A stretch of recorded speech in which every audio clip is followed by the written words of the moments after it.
Welcome to my sacred space. I'm going to share with you a trip that I had to Mount Shasta in California. If you haven't been to Mount Shasta in California, it is a majestic mountain. Majestic in not only its size, and some might differ in thinking that other mountains are majestic and that Mount Shasta is tiny. But to me, it is not just the physicality of Mount Shasta, but the enormous light body, the enormous presence of Mount Shasta that spoke to me and spoke so beautifully, based in a core of love. So for those who are just tuning in for the first time, I've been able to see energies, light bodies, holographic forms, hall of records, loved ones on the other side, medical intuition, visually and energetically, and so on and so forth. Basically, my physical eyes have the ability to pick up on the etheric energy blueprint of all form, and so much more from there. And I'm so blessed to have that opportunity and to be able to use it in so many different ways for myself and for others. So I went to Mount Shasta, and I was walking on a path. I noticed that in Mount Shasta, that particular day I was there, that you could only take your car so far, and you had to park, and then you had to walk the rest of the way up the mountain. And so there I was on the mountain, and high up, thousands of feet up. I wasn't thousands of feet up, but high up at the top of the mountain, thousand feet up, I saw it stopped me in my tracks, and I looked up, and I saw a ball of light, a sphere of light, golden light to be exact, and it was so beautiful. And it was not spreading out in light, it wasn't coming in my direction, it was just there. It was like a ball of light. And I remember feeling so drawn to it, and to its beauty, and to its life force. And so I just stood there, and some time went by. I'm fast forwarding this story for you, this experience that I had, very real experience for me. This sphere of light, this ball of light, traveled all the way down the mountain. I watched it, and I never once thought that it was going to, well, I really didn't know what it was going to do, but I didn't think in my humanity at the time that it would be coming anywhere near me. But lo and behold, it traveled down the mountain, and there was no one else around me. In fact, I was looking around me when I would glance away, and I couldn't really see anybody else around me, even though there were several people on the mountain. But the mountain is quite large, and everyone was having their own experience. And so this ball of light stopped in front of me, and it stopped probably a foot away from me. And I'm staring at the most magnificent structure of light before my eyes. It was in movement, it wasn't solid, and it was golds and whites and yellows, and what was so beautiful is it just kept moving and folding into itself in the most, I have to say, graceful way. And I was quite mesmerized, and probably could have stood there all day and stared at that sphere of light.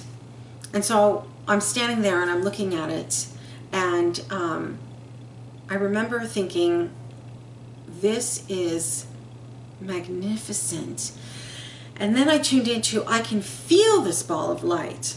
I can feel the presence of love and the presence of consciousness in this sphere, this ball of light, like that big. And in that moment, I had a thought that, oh my gosh, this could be a form, or this is a form with consciousness, feeling, warmth, beauty, and movement. And this is the form. It's a round form, but it's consciousness nonetheless. And in that moment, with that recognition, this ball of light shifted from a perfect ball to an oval shape, and then it expanded right before my eyes, literally. And when I say expanded before my eyes, it wasn't something that I could time, or it was 10 minutes later, wow, what is this? It was outside of time. So I kind of looked, it switched, and I blinked, and then it was in the form, this round form became the form of a very tall, towering, if you will, being, and I'm looking up at this being, magnificent being. So magnificent, in the form of, or the outline, if you will, of a human body. Arms, torso, legs, neck, of course a head. Should have started with the head part. And so and the eyes on this being looking down at me, because I was definitely looking up, were so all-knowing, so love-filled, so light-filled, so present. And so I looked up this being, and immediately I heard a telepathic communication. And it wasn't just audible. I felt this telepathic communication through my entire being, even through the ends of my hair, my skin, through my hands, my feet. It was like this being was communicating with all of me, quite literally. Even the etheric parts of me were in on this conversation. And this dialogue started. I communicated telepathically in return and felt all of me respond, not just a part of me, and back and forth. And the most revealing parts of this divine dialogue are that I asked about, I think I had more questions than this being had. So my questions began and asked where he was from. And he is not really that he was a he or a she, because it was just an outline, and in the center of his entire being was iridescent light in movement. But I'm using he as a visual or an explanation, and I think I might be using a he because of his massive tallness, and that his name was Alexor, and or is Alexor, and that he is a Lemurian light being.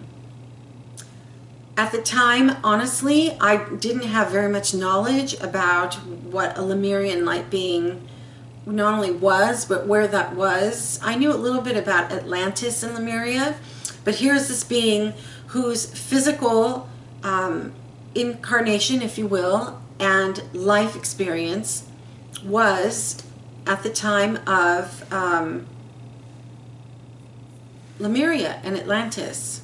So, in the moment, the dialogue shifted to Alexor saying that he was part of a universal council, and that at that time, that universal council, I guess on the mountain, in the mountain, recognized that here I am walking on the path.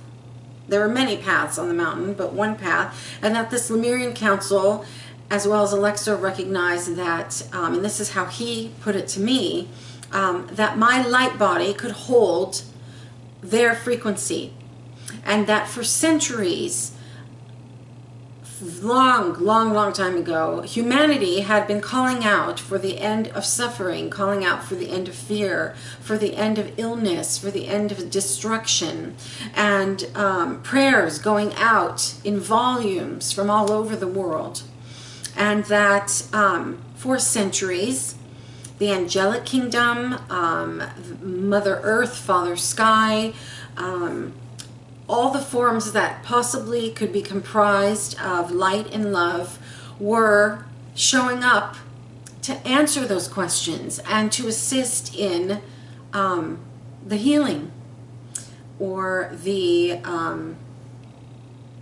completion of really the unknown. And for centuries, humanity had been putting aside those experiences, doubting them, not looking into them. And so Alexa said, would I be willing to be a physical conduit so that humanity had something to relate itself to, a physical form, and would I be willing to honor the messages and the dialogue, the language, the communication between this Lemurian being and this universal council and myself? Well, let me tell you, I had no idea what that entailed, honestly, but I felt so much love, so pure, so full and all-encompassing that there was no trace of, and never was in my experience with Alexor to this day, of fear, only love. And so I said I would be honored to be a conduit, still not knowing what that meant. And so I was instructed to go to a certain area on the mountain in Mount Shasta, lay my body down. So I did, again, completely trusting this energy, this vibration, and this great wisdom of love.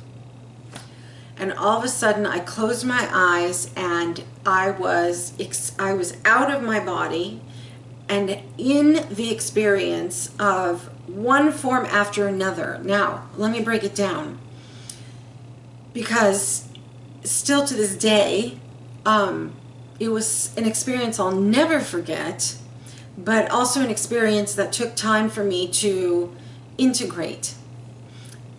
I was moving from form to form to form and experiencing myself as one with a blade of grass, as one with the form of an elephant, as one with the form of an eagle, as one. So I was going through Mother Nature and the form of the animal kingdom and all these different forms, and I was literally, with my eyes closed, experiencing myself as though I was that exact form. And so I could experience the centered weight of the core of a old growth tree. I could experience its connection to its brothers and sisters. I could experience its knowing connection with the Sky Nation and Mother Earth. I could experience how it would breathe and take in oxygen and how it would release, etc., etc. Same thing with all the other animals and the eagle. I could experience the, it was so amazing. I could experience with the eagle not only liftoff and how my arms are extended right now, but how the wind underneath the wings sustained my upward movement. I could experience how it was a balance. I didn't own the wind as the eagle, but the eagle and the wind were one, where there was a known language.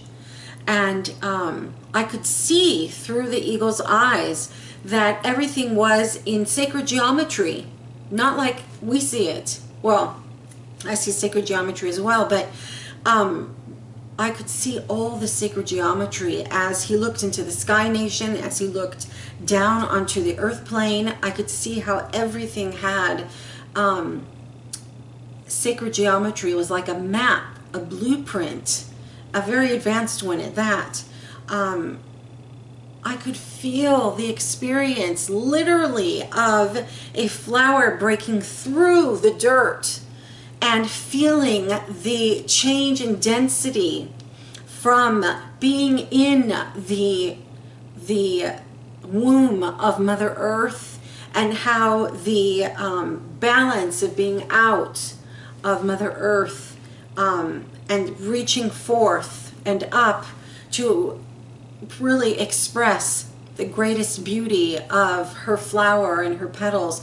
I could feel the accelerated movement through the center of her being, of this flower, and then the flower exposing its face, and how it felt to that flower to have all those experiences. It was, and so on and so forth. I have to say, I don't know how long I was laying down on the mountain, but the level of experiences I had probably could have taken months, and they were all squeezed into a very short period of time, outside of time, and held in my cellular memory for me to experience all at once, and then slowly re-experience again and again. And really, I've never stopped remembering, experiencing, and knowing that we are physical beings in a physical world. But we first are form, if you will, etherically, energetically, vibrationally, that we exist there as well. That if you were to think for a moment that your thoughts were electrical thoughts or vibrational thoughts, that the minute you think them, that they were to travel through your entire body, and your body is preparing for the manifestation of those thoughts in love, in healing, and in trauma. Whether that trauma is fear and your thoughts, or whether that is love and your thoughts are healing. And in your humanity, you will have both. So I was taken on this journey that I never would have thought possible.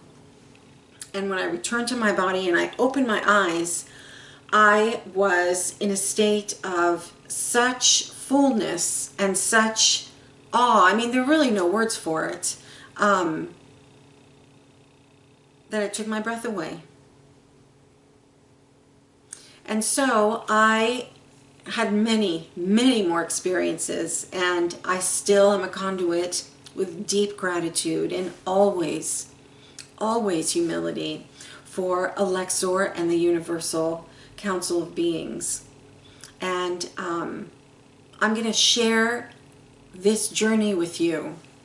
But since it is not sped up, and our technology isn't sped up either, it will have to be in installments, or you'll be watching this video for 5 hours, maybe 10. So that is how I met Alexor and the Universal Council of Being, this Lemurian, very strong light being. And the journey that I was taken on was one that my cellular body and all other parts of me will never forget. Not only that I had it, but that it is possible. Thank you for joining me on my journey. Bless you. Bye for now.